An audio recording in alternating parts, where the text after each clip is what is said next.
देखिए, मुस्तफा पर फिलहाल ट्रंप ने कुछ नहीं बोला। हमने पूरे स्पीच में इंतजार करते रहे कि मुस्तफा का नाम लेंगे, लेकिन नहीं बोला। नाटो देशों की नाराजगी पर भी वो चुप रहे। नाटो देशों की नाराजगी पर इशारों में उन्होंने ऑफर दे दिया कि हॉर्मुज को आइए, खुलवाइए। ग्राउंड ऑपरेशन पर भी क्लियर कट साफ शब्दों में कुछ कहा नहीं है। तो ये वो बातें हैं जिन पर ट्रंप ने कुछ नहीं कहा। मुमताज साहब, बात पूरी करिए। देखिए, मैं कह रहा हूं कि आप ये बताइए, दो तीन चीज़ें मैं पहले कहना चाहता हूं। रिजीम चेंज होने से पहले की बात मैं कर रहा हूं कि आप ये बताइए वेनेजुला पे जिस तरह से इन्होंने अटैक किया। नहीं, ईरान वाले पे तो जवाब दे दीजिए पहले। इन्होंने कहा कि ईरान वाले पे जवाब दीजिए कि क्या एक मिनट। नहीं, मैं क्यूबा रेजीम ही मैं बता रहा हूं, मैं जवाब दे रहा हूं, जिसको आप कह रहे हैं कि चेंज की जरूरत नहीं। दे रहा हूं। नहीं, सवाल ये है कि क्या चेंज किया रिजीम में। आप ये बताइए कि आप ये कह रहे थे खामनाई को हमने ख़त्म कर दिया, तो नए खामनाई आ गए।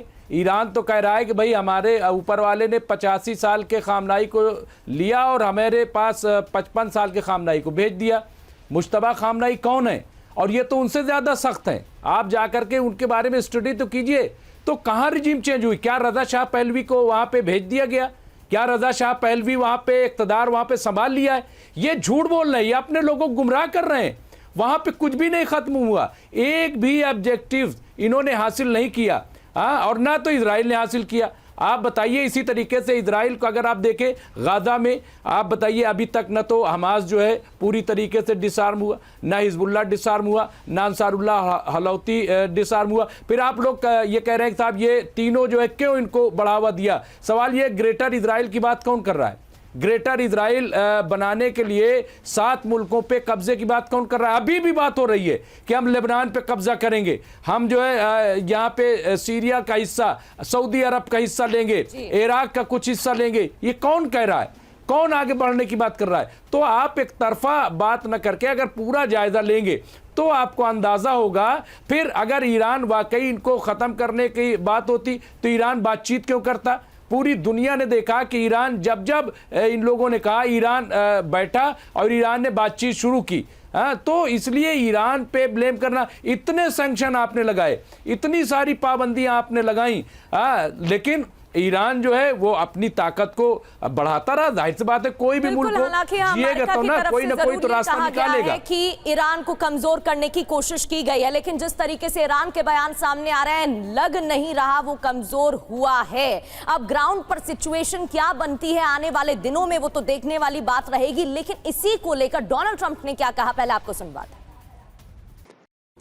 वियतनाम में क्या हुआ वो भी जिक्र किया गया था शाम सर, लेकिन वियतनाम और ईरान की सिचुएशन में जमीन आसमान का अंतर है। ये तो अभी तक अमेरिकी राष्ट्रपति को समझ में आ ही गया है, ये दिख रहा है। लेकिन जिस तरीके से स्पीच में बात रखी गई, ऐसा लगा कि इमेज को मोल्ड करने की कोशिश की गई, सिर्फ सिक्के का एक ही पहलू दिखाने की कोशिश की गई। क्योंकि अगर दूसरे पहलू की बात करें तो ईरान कमजोर होता तो नजर नहीं आया है। ईरान की तरफ से भी मिसाइल अटैक, ड्रोन अटैक किए गए हैं, यहां तक कि कई ऐसे अड्डों पर निशाना साधा गया जिससे अमेरिका को इकोनॉमिकली भी और वैसे भी काफी नुकसान। प्रगति, देखिए बात बिल्कुल साफ है। प्रेसिडेंट के एड्रेस से जस्ट पहले मेरी लास्ट लाइन थी जो आपके स्टूडियो से मैंने कहा, लल बिफोर द स्टॉर्म। ये वो लड़ाई है जो एक मैरिटाइम वेयरफेयर में बहुत लंबी लड़ी जाती है। उन्होंने बहुत अच्छे से समझा दिया आपको कि ये स्लो वार भी हो सकता है। और डिसेप्शन डाइवर्जन जो कर रहे हैं स्पेशल फोर्सेस, मैं एयरक्राफ्ट कैरियर और स्पेशल ऑपरेशंस का पायलट हूं, और ऐसी जब मैरिटाइम एंगेजमेंट्स होती हैं तो बहुत तैयारी होती है। एट्रिशन वॉर ईरान लड़ रहा है, थकाने की कोशिश अमेरिका को, और एनिहिलेशन वॉर अमेरिका और इजराइल लड़ रहे हैं, पूरी तरह से तोड़ने की कोशिश को। फुल डोमेन सुपरियरिटी नेवल और एयर चाहिए, और मैरिटाइम एंगेजमेंट के लिए बड़ा रिसोर्सेज चाहिए, बहुत कुछ दूसरे तरह की तैयारी चाहिए। और यह तैयारी जैसा आपने सुना उन्होंने 47 साल से किया है, और पिछले 5 सालों से बहुत जबरदस्त तैयारी हुई है। इजराइल का सेंटकॉम में आना और लगातार मीटिंग अटेंड करना, टारगेट डिजिग्नेशन और स्मेल करके पिछली बार वॉर लड़ना, रोक देना और कैस्पियन फ्लीट को खत्म, ये सब तैयारी है, एक सुनियोजित तैयारी है। और आपने सुना, अगर ध्यान से उनकी बयानों को सुनोगे तो सारी बातें वो कह गए, स्लो वॉर, एनिहिलेशन। हमारे से पहले के प्रेसिडेंट भी इसके चाहते थे, मैं लाइन टो कर रहा हूं, मैं यही लगातार। अच्छा सर, एक बड़ी खबर हम बताने वाले हैं, लेकिन एक शब्द में बताइए, लंबी लड़ाई की तैयारी है अमेरिका की? बिल्कुल ये 3 हफ्ते से ज्यादा लग सकती है ठीक है। तैयारी, ये भी इंडिकेशन कर दिया ठीक उन्होंने। है, ये इंडिकेशन और D-Day की तैयारी है। और अगर ये इंडिकेशन है तो इसका मतलब है कि ग्राउंड ऑपरेशन भी हो सकता है आने वाले कुछ हफ्तों में।